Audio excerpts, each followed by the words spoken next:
Techie Tenor. Oh, hello. My name is Christian, and I'm the Techie Tenor. And today we're going to talk about wireless internet cameras, specifically this one.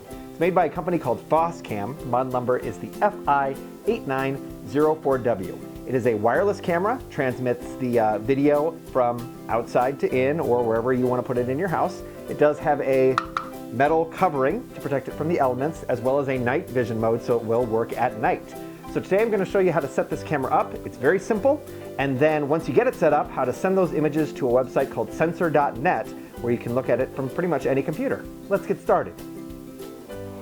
Now, this camera is very user-friendly. There's lots of included information. The instructions are really good, and it shouldn't be too hard to set up. But I'm going to show you how it works just in case you have any questions. The very first thing you have to do is hook it up to your router in your house. Now, mine happens to be in another part of my house, so I'm going to go do that, come back, and we'll get going.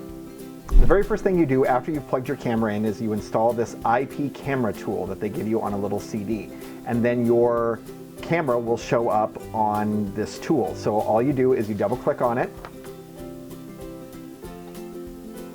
and then a login screen appears. Now, by default, the username on your camera is admin, and there is no password. Be sure to change that. Now, there are 3 different ways to set up the camera. For the purposes of this demonstration, I'm going to use the server push mode. And now we can see the camera. You can see my daughter's playing video games right there. I'd recommend setting it up in a place, if it's not right next to you, where you can see some movement so you can make sure that it's working. Now on to setting up the wireless functionality. So here's what we're going to do. We're going to go into device management, and there's a whole bunch of stuff in here. Right now we're just going to worry about the wireless LAN settings. So we're going to open that up. We're going to hit scan. It should find my router, hopefully, in a little bit. We're thinking. Oh, good. Well, there's everything that's around me, but for the purposes of this, I will click on my router. And then if you have a password, you just got to put that in. Now we're rebooting the camera, which is something you're going to have to do a couple of times.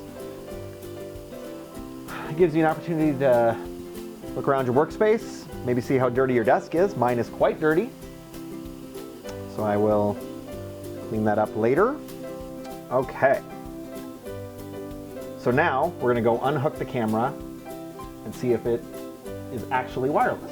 I actually really like this camera. I set it up for a show called Twin Cities Live. The host of the show raises chickens in her backyard, so the camera's pointed at those chickens when they're inside their coop, so you can take a look at them and see what they're doing at any given moment.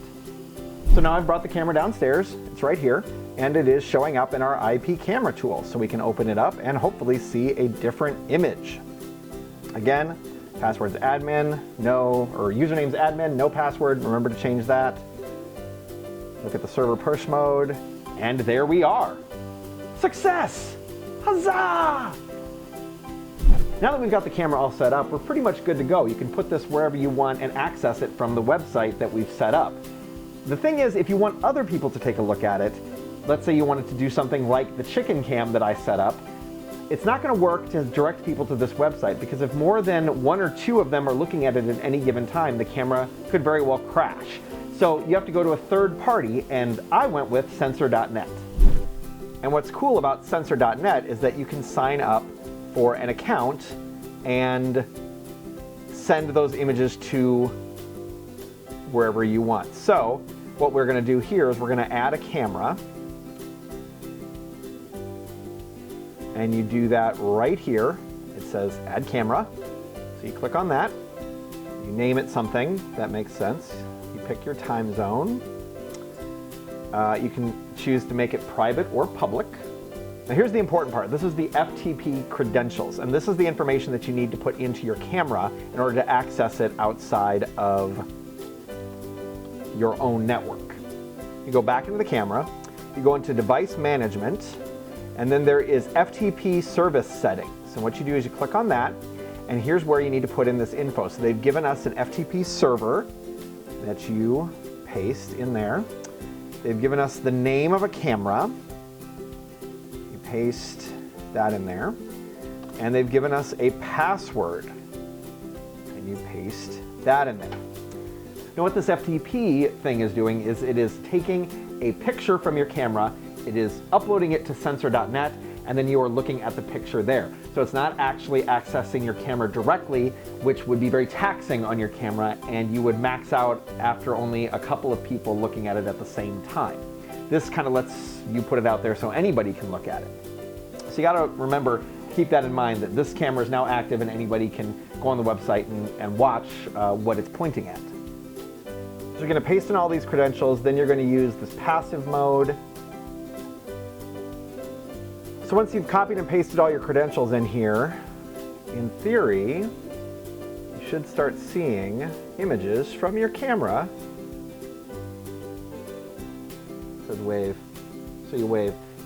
So there you have it. Once you get everything set up on sensor.net, you can look at the camera from wherever you want, you can send the link to other people to take a look at, and you can just have a lot of fun with it. Hopefully this answered some of your questions, and good luck with the camera. Techie Tenor.